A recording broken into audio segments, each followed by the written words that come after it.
They're gonna be like some steps to the kids, some July for after. Permanently no, we have sports reporters. I'm just telling. Yeah, nothing to control. I'm good telling. Honestly, I don't make the rules, I'm just letting you know. Yeah, I need to do your work. Yeah. Well,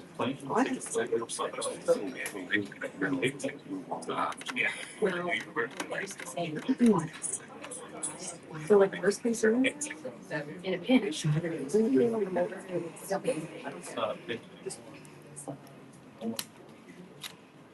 Just be ready to be free. You're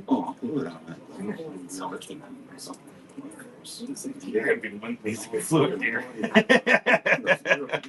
I'm just telling you what I'm being told. I'll be sorry. Yeah, shot. Just goes that. Yeah, with station.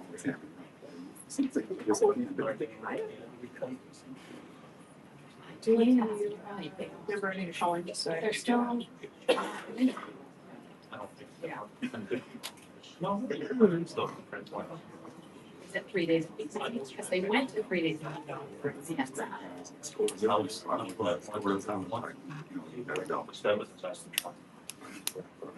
We'll see. But yeah. I think it's right. You think about it. He said, Jake thinks since we got. Well, It's under that. For the game, yeah. well, like features, things that just have. Oh, y'all have one. Yeah. Want to go back to and it's like a reference. But not what it's that. Right. When you under that. Last night.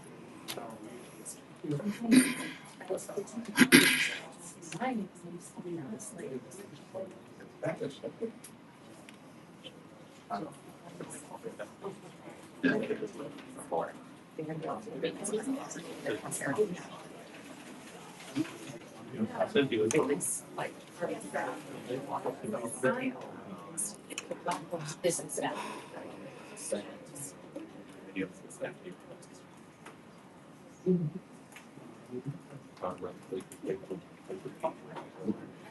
Plus they. I have the same thing, so yeah, they're really good. They have a lot of here, so they're just a part, but it's actually one system. Oh, I thought you guys were. Yeah, I'm not sure. That's why, I just like, well, you're here to your term, but trying to. How old do you think? Why? You look younger, so I'm 47. 30. Yes, yes. But during the war, you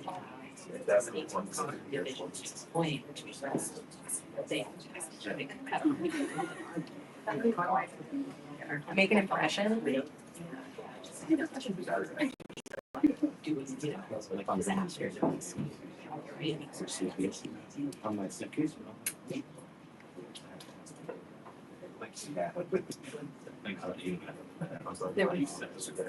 There was a guy from East Tom. Here we go, yeah. Here we go, here we go. Right here. Where's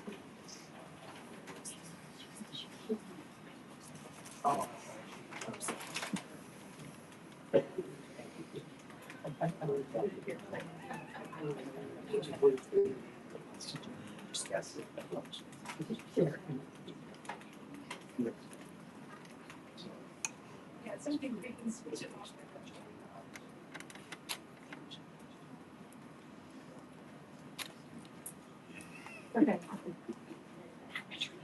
I'm out. I'd love to talk to you afterwards. Maybe around.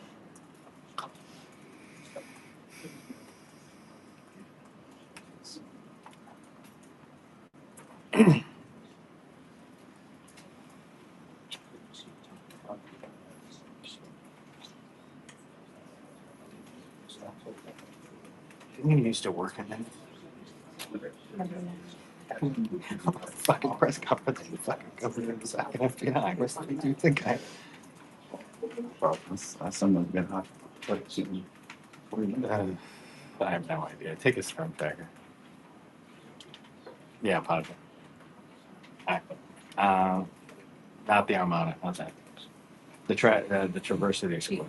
Your team's soon, Alright, the press conference. You have your team's soon.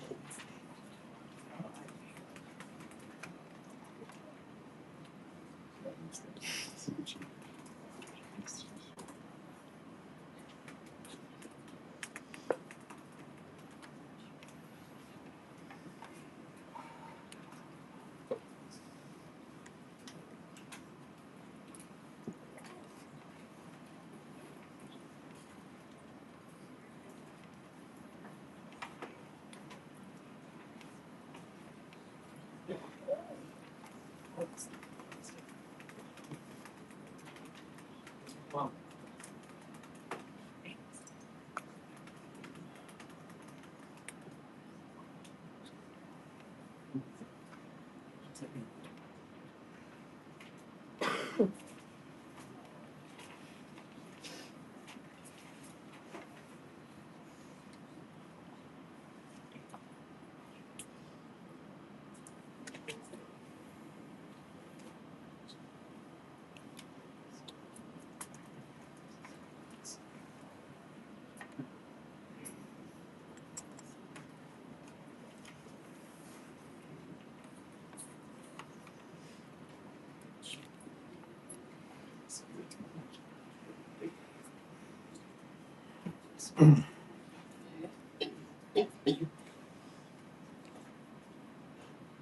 Is it wrong that I'm representing Texas? I'm based in Houston. Need to get you. Now I do, while I'm here.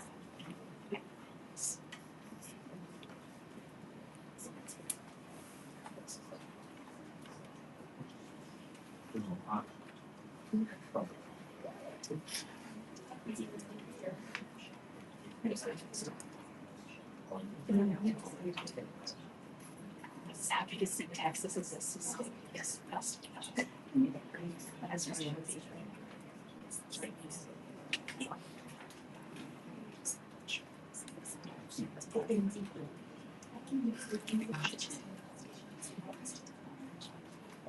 Okay, yep.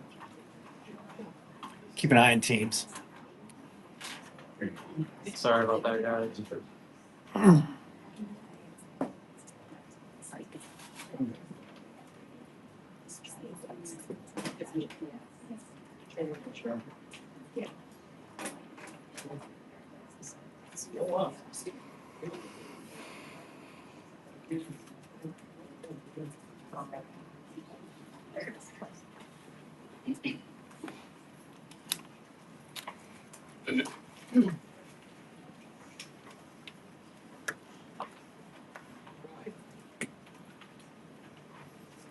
All right. Good. All right, well, good morning. I first want to start off by reminding the citizens of Louisiana that as you travel around the state, you see flags of all state buildings that have mass in honor of those lives that were lost in this horrific act of violence. I also think that it's important to remember that what happened yesterday was akin to those who are old enough to remember jigsaw puzzles. And that you would take 1,000-piece jigsaw puzzle and you empty the box and you got to start sifting through those pieces. And you want to start, if you're real good, you start at the corners, right? Try to put your corners together. And from yesterday to today, over 1,000 law enforcement agents and officers, men and women, have been poring over countless amounts of data, of videos, of surveillances, interviews, tracking down every possible lead that came to us. Whether it was the New Orleans Police Department, the Louisiana State Police, the FBI, or our other federal agencies. Also yesterday, I issued an emergency declaration that declaration was meant to streamline resources and communications between state, local, and federal partners. And we're seeing the results of it. I also would like to remind everyone that what's going on in this city and this state is twofold. We've got an active criminal investigation going on, while we're also continuing to secure the city in preparation for 3 o'clock kickoff time for the Sugar Bowl. With that, I would also remind those who are in the city that as far as state resources are concerned, we have the Louisiana State Police, the Louisiana National Guard, which was part of that emergency declaration, which allowed us to put an entire MP company on the ground. Those become force multipliers, is what we call that in law enforcement and the military. That helps to add to the resources that we have. Wildlife and Fisheries, the Department of Corrections, DSF, DHS, our Veterans Affairs, our Probation and Parole, all state agencies. Any state agency who has a post-certified officers are here in this city to help secure the city. And so with that, I would like to turn it over to Christopher Rea, who is the Deputy Assistant Director of the FBI's Counter and Terrorism Division. Chris? Thank you, Governor Landry.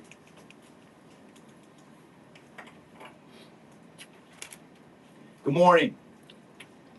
I am FBI Deputy Assistant Director Christopher Rea. I'm from our Counterterrorism Division at headquarters. I'm also joined by Assistant Special Agent in Charge Alethea Duncan from our New Orleans office, who you heard from yesterday. I'm here to discuss not only the latest investigative information we have here in New Orleans, but I'll also let you know about other investigative activities outside of the state. I first, and most importantly, want to send our deepest condolences to the victims of this horrific attack and their loved ones. 14 innocent victims were killed in this senseless attack, and at least 35 were injured. We cannot ease the grief people in this community and across the nation are feeling at this time, but rest assured, we stand with you and in support of you. All the resources, and I'm going to go into that a little bit later. All the resources of the FBI are being focused on tracking down every piece of evidence, every lead, every interview, every potential lead we've got. While I won't be able to answer all your questions today, my goal is to be as forthcoming as possible with you on what we've uncovered so far. First and foremost, let me be very clear about this point. This was an act of terrorism. It was premeditated and an evil act. This was obviously a critical incident, and with that, lots of information and tips come pouring in from law enforcement, first responders, and the public. We have been aggressively running down these tips and information. As you all know, that takes time, and we will continue to do so until every lead has been followed through on. This investigation is only a little more than 24 hours old. So I ask you to keep in mind that as I go through some of the specifics later. But at this point, currently, and this is another fact I want to be clear on, we do not assess at this point that anyone else involved in this attack except for Shamsuddin Jabbar, the subject you've already been briefed on. A little bit about what the FBI is doing. So we are surging people and assets to the area from across the region and across the nation. Special agents in multiple field offices across the country have been deployed and are assisting with potential aspects of this investigation and following up on every lead. Additional teams of special agents, professional staff, and victim specialists continue to arrive to provide more investigative power and assistance to the victims and their families.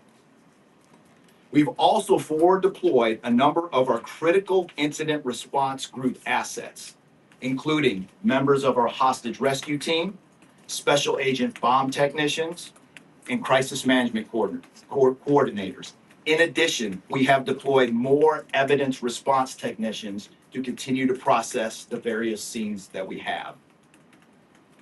So far, we have received just over 400 tips from the public, and that information is being followed up on both here in New Orleans and across the country. Some of the tips are here in New Orleans, and there are other tips in other states across the country that we are following up on.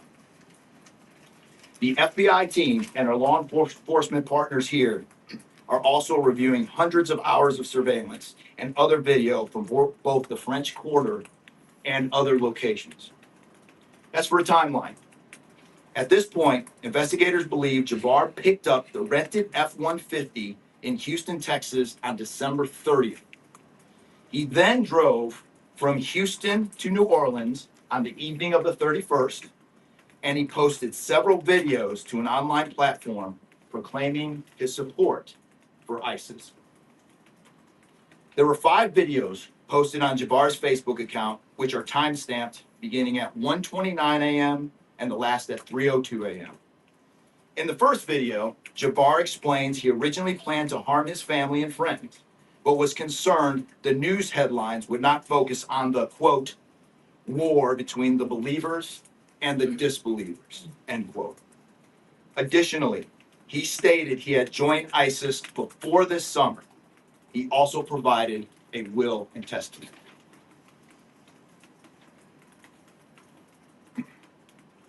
FBI and ATF.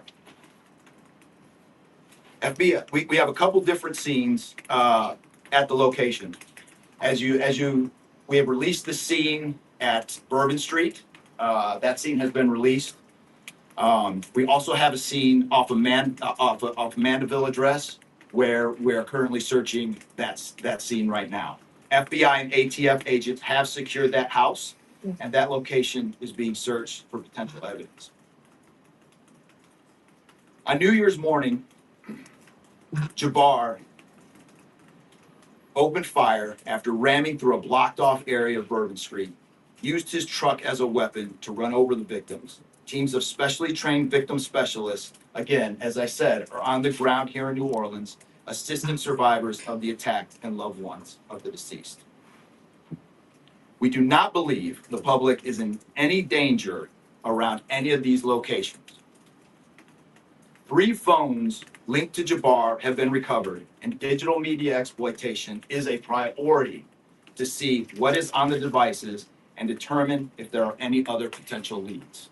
Additionally, we have recovered 2 laptops and are currently reviewing them for any potential leads. Those laptops were recovered at the Mandeville address.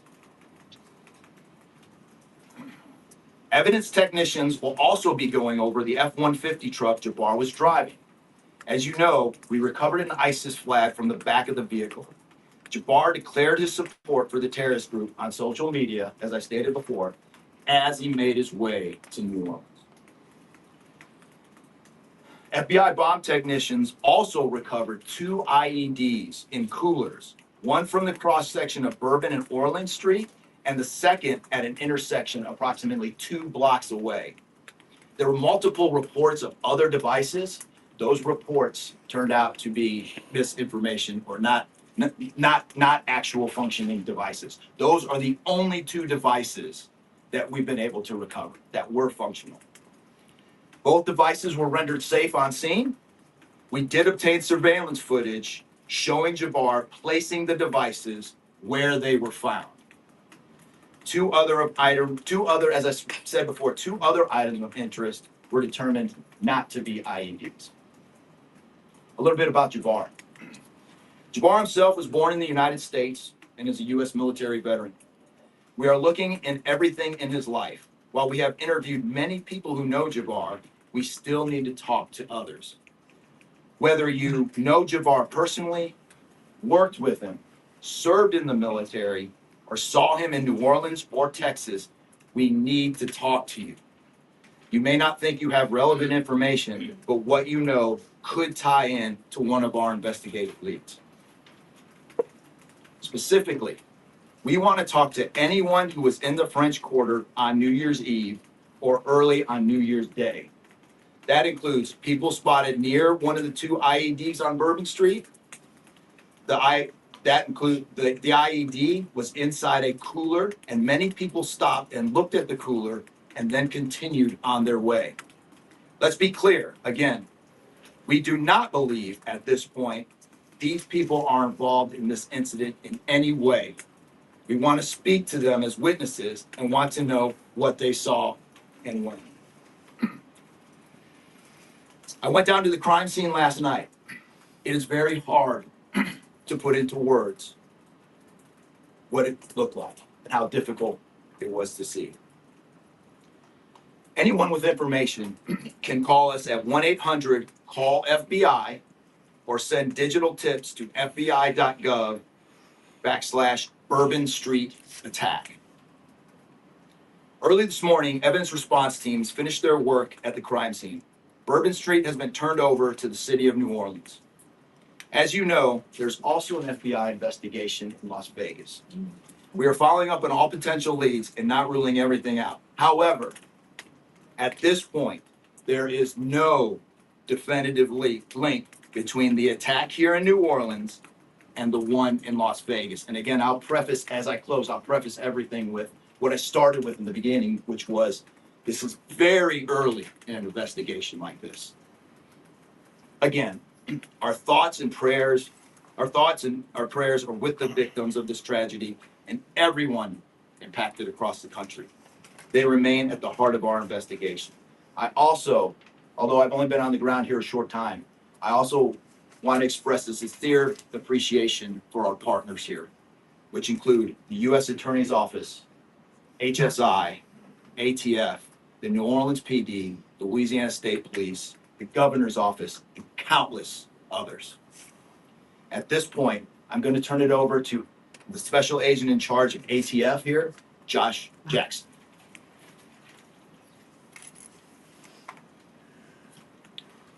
Hey, good afternoon. As stated, my name is Joshua Jackson. I am the Special Agent in charge for the ATF New Orleans Field Division. And ATF's primary mission is preventing, reducing, and solving violent crime throughout the United States and abroad. Solving part is the focus of this investigation. ATF resources that have been brought to bear to the city and to focus with our federal, state, and local partners have been our national response team. We spoke about the scene that's still being processed now. The National Response Team of ATF is a team of certified fire investigators, certified explosive specialists, fire engineers, electrical engineers. These folks will give us additional investigative leads to help the investigative team identify what happened at the location in Mandeville and identify how that fire started and move the investigation forward from there. Additional resources that ATF has brought to bear into the city.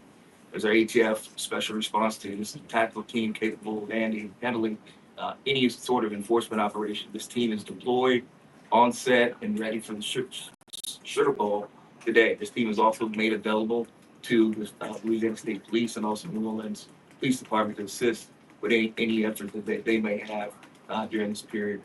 Additional resources, as the governor alluded to, he executed executive powers and had an emergency declared where ATF was able to tap in to Emergency Support Function 13 resources. This allowed us to bring additional explosive detection canines so that we can safely sweep the city and safely sweep the Super Bowl in preparation for the game today.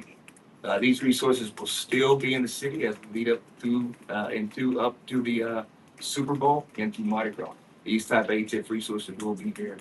The last resources the ATF has brought to bear, and probably the most important one, is our victim witness coordinators. These folks come in, they provide resources to the victims and the family members that have suffered greatly during this tragedy. The entire city hurts, but the victims and the family members are in need of resources and care long after this investigation wraps up.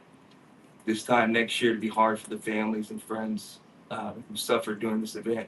So our victim witness coordinators are working with the FBI, the city of New Orleans coordinators to provide resources to these folks out here. And as we move forward, ATF will be committed. We will work with the investigative team moving this investigation forward. But also, we'll be here to make sure the city is safe and prepared as we move into the Super Bowl. With that, I'm going to turn it over to our mayor of this great city, New Orleans. Madam Mayor. So much. Well, good morning once again. And I just want to just echo my thank yous to the unified command of our law enforcement partners and at every single level, federal, state, and governor. Governor, thank you for your partnership. Thank you. I also want to thank the residents and the visitors of the city of New Orleans for your patience, for your support, and most of all, your prayers. Our hearts and prayers continue to go out to the victims' families. And the city of New Orleans, we're resilient. And as I stated on yesterday, my focus in terms of a priority has been on our victims.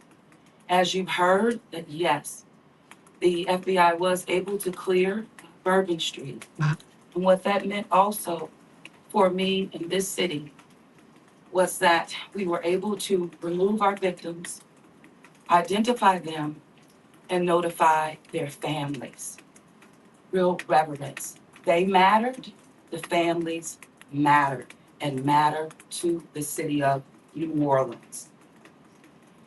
In addition to that, I want to just thank again our federal partners in Washington, listening to my plea personally for the additional resources to allow for the scene to be cleared, and again, attending to our victims. I walked by each one and I did the sign of cross in my own way because reverence again is important. So while we have been able to have Bourbon Street returned back to the city of New Orleans, and the due diligence has been done, that then allowed me to give the go-ahead to begin the cleaning of Bourbon Street. That started happening in the morning about 2 a.m. It was completed for 8 a.m. this morning. But that has really set the tone, I would say, and with the confidence that I have in the law enforcement partners, all of the resources that have been activated, how we have made sure that safety continues to be our top priority, how our assets have been deployed strategically, again, for the safety and the protection of our visitors and our residents in the city. And because of that, the confidence is there to reopen Bourbon Street to the public prior to game time today. The first order will be to allow for vendors to come in and service the businesses. That's important in order for us to stand up activation, as you know, Governor. And so with that, I want to reassure the public that the city of New Orleans is not only ready for game day today, but we're ready to continue to host large-scale events in our city because we are built to host at every single turn. I want to again thank all of those who responded to the FBI's call for information and tips. As you heard, that has been useful. Continue to do that. The investigation is still active and absolutely under the FBI's leadership. We will continue to operate and cooperate as we always have. So I want to also thank all of our partners for the added resources for victim and crisis management. We know that that's again important. Working with our partner, the Greater New Orleans Foundation, we have set up a fund for our victims' families for not only today, but into the future. As you heard, this is going to be a long process for our people. So with that, the city of New Orleans, and with all of my confidence, we are ready. And we could not get here again without the unified presence, support, and cooperation. We are stronger together. And I want to say again, thank you so much. Thank you, Governor. So once again, the governor would like me to reiterate that Bourbon Street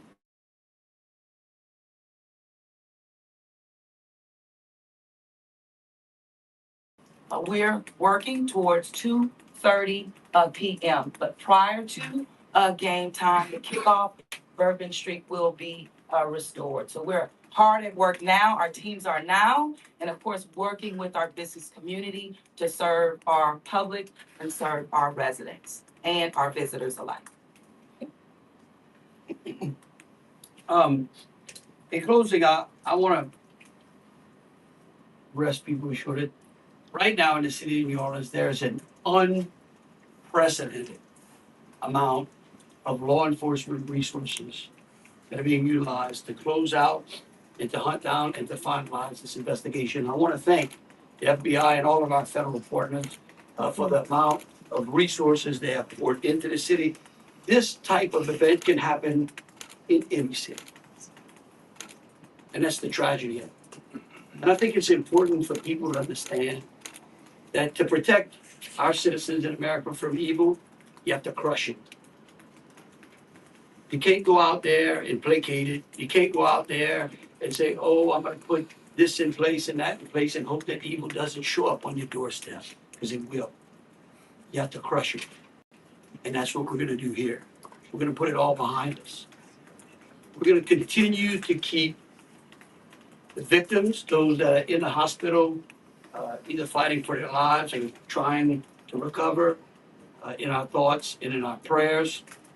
But you know, this morning, and I don't want to single out just one news source, but I just happened to turn on Fox and Friends, and that was a young man who was interviewed, who was actually on Bourbon Street during this horrific act of terrorism. And they closed out by asking him, what now?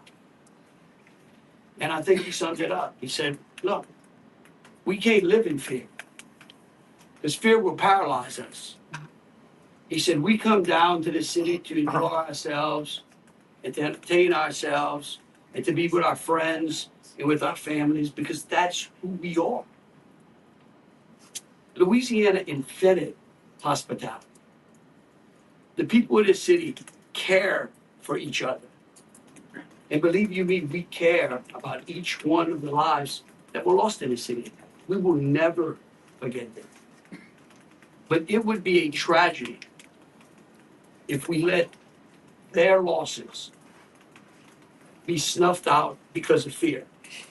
This city will be back. We'll be open to family and friends and loved ones who want some time to relax from the pressures of life. And so today, we're going to have us a sugar bowl. We're going to enjoy ourselves. We're going to keep those, again, who have lost loved ones in mind. And we're going to get on to the business of this city and this great country. With that, I'll take any questions. Governor, this is for you and the assistant director. The message has really changed since yesterday. Yesterday, the FBI said that people should be vigilant, that he did not act alone, that he likely had help. And now you're coming out the very next day and saying he was a lone wolf, everything is safe, the game moves on, everybody have a good time. How can you be so sure just 12 hours later? Well, we're going to bring him up. All right, but here's what I want to remind everyone. Like I was a deputy sheriff. Right? I worked in the jail. I worked on the street. I worked on the interstate. I served warrants. I can tell you. Look, in today's world, I get it. Information, we get information like that. Everybody lives in a 15-second TikTok video. We think that life operates like it does on our phones, and it just doesn't.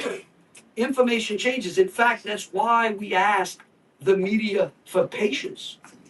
We get information, like I said, no one dumps 1,000-piece jigsaw puzzle and puts it together in 5 seconds. Okay? And what I would tell you is that I appreciate the fact that what we did was we're under-promising and over-delivering today. And I think that's important. And I want to remind something. Look, because over the last decade, law enforcement has taken it on the chin, unfairly. And there are great men and women serving in the FBI, in ATF, Louisiana State Police, in New Orleans PD. Our sheriffs have been unbelievable in this. And I tell you, they want to protect you all. And we have to trust them. And sometimes the information we put out, we end up finding out that it may be incorrect. But guess what? What we're doing here is something that I think is important. It's called transparency. Look, something may change again. Here's what I do know. Right now, this is one of the safest places on earth. It doesn't mean that nothing can't happen.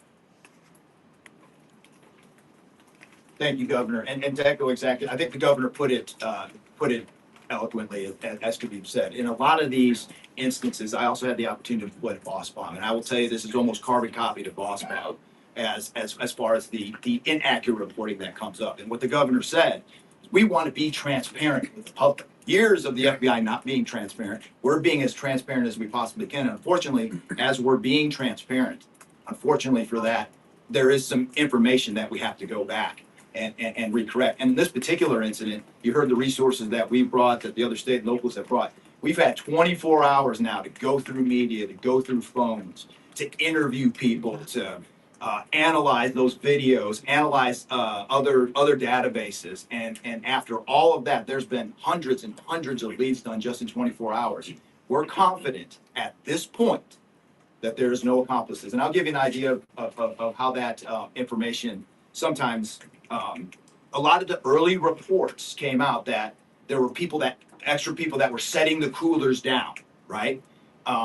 It turns out those were just patrons on the street that were looking inside the coolers, right? We didn't know that at first. We had to kind of track all that down and put that to rest. So that's just an example, one of the pieces of information, but there were other pieces of information that after we got our feet under us a little bit and on the ground here, we were able to put together a much more accurate picture of the subject and his intention. Just one follow-up. Was this suspect? The rated updated suicide? death toll, we just wanted to double check that, Yeah. 14, not 15, sorry, sir. 14, and then the shooter himself would be 15 total, to include the shooter. And Was the the terrorist wearing a suicide vest? IEDs, were the IEDs pipe bombs, and have you discovered a remote detonator anywhere? When you said that you have surveillance footage of the suspect planting those IEDs, what time roughly were they planted? Those roughly a couple hours, I don't have the exact time just for me, a couple hours prior to the Before attack. midnight, after, you know? Probably after midnight. I want to say 1 or 2 in the morning. So but I he can't- left the area and came back. Correct. That's our assumption now. I mean, we still have a lot to work through. We're getting more surveillance video and everything else, but that's the assumption. And was he wearing a suicide vest? It's being done on Bourbon Street. Would there have been canines out on New Year's Eve? Would there have been bomb sweeps done? Look, I as part of think- the regular I think- precautions. Let me just say this, and either Joe or Rob will correct me. Look, a bomb dog doesn't operate like a drug dog, right? They on Bourbon Street has a lot of sense, right? A lot of smells. I don't think you can run a bomb dog down Bourbon Street with thousands of people there and be able to sniff out a bomb. What we've been doing, what they have been doing, it's certainly a complete sweep of the water because of the limited amount of traffic that's been out there. Let me just say this, I think this may help.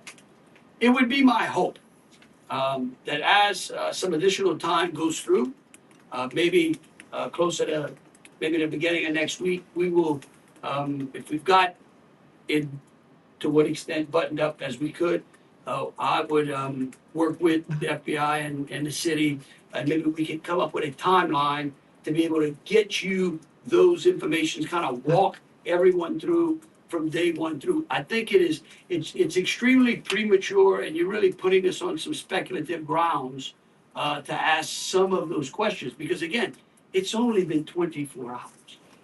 Can you imagine how far we've come in 24 hours? Governor, are temporary bollards, what is being done to make Bourbon Street safer tonight than it was New Year's Eve? Are temporary bollards being brought in to block off the street, and why weren't those used on New Year's Eve? Well, look, here's what I'm gonna say. Every time some bad guy does something like this, there's what we call an after action review. Because again, nothing is 100%. We have reinforced the area. We have deployed some additional types of assets. I personally, it's up to the city or other, I don't like to give specific because I don't like to tell the enemy what we got. But I can tell you we're in better shape than we were before. We have time for two more questions. Can you speak to the Mandeville scene and some neighbors at that site told us they smelled smoke early in the morning. Was there a fire there? Any kind of burning happening? Yeah. Do you still believe that fire happened after the suspect was killed? That's good. Yeah, I'll move to 18. I do want to address the suicide vest question. I want to kill that one right away. There was no evidence that the subject was wearing a suicide vest at all. So I will turn the Mandeville stuff over to ATI. Yeah, as to the fire at the Mandeville scene. So our working theory now is that the fire started after the bar was already ceased. There's a lot of different ways that can happen. You could have different time devices. You could have a long cord that extended that time. You could also have pressure cookers that you put on top of the stove filled with gasoline, and then it went off. There's a lot of different ways to do it, but that is why our ATF National Response Team is here to answer those questions and get that investigative lead back to our team. So more to come on that. We're still processing that scene. We're out there right now. Are you? How he became radicalized over all of this time? What brought him to Bourbon Street? Do we understand? Was there any international travel involved? What led him down this path to this sort of radicalization? Sure, a lot of questions we're still asking ourselves. We know that he specifically picked out Bourbon Street. Not quite sure why. I mean, I think one can assume that it was lots of people New Year's Eve, with a target for an attack. That's the stuff in the coming days as far as that path to radicalization that we're really going to be digging into and making a priority of. So what I can tell you right now is that he was 100% inspired by ISIS, and so we're digging through more of the social media, more interviews, working with some of our other partners to ascertain just how to ascertain a little bit more about that. Did he serve in the army? You've had your hand up for a while. Yeah. Thank you, I appreciate it. Yeah. It's actually for Special Agent Ryan. Sir, I prefer someone should.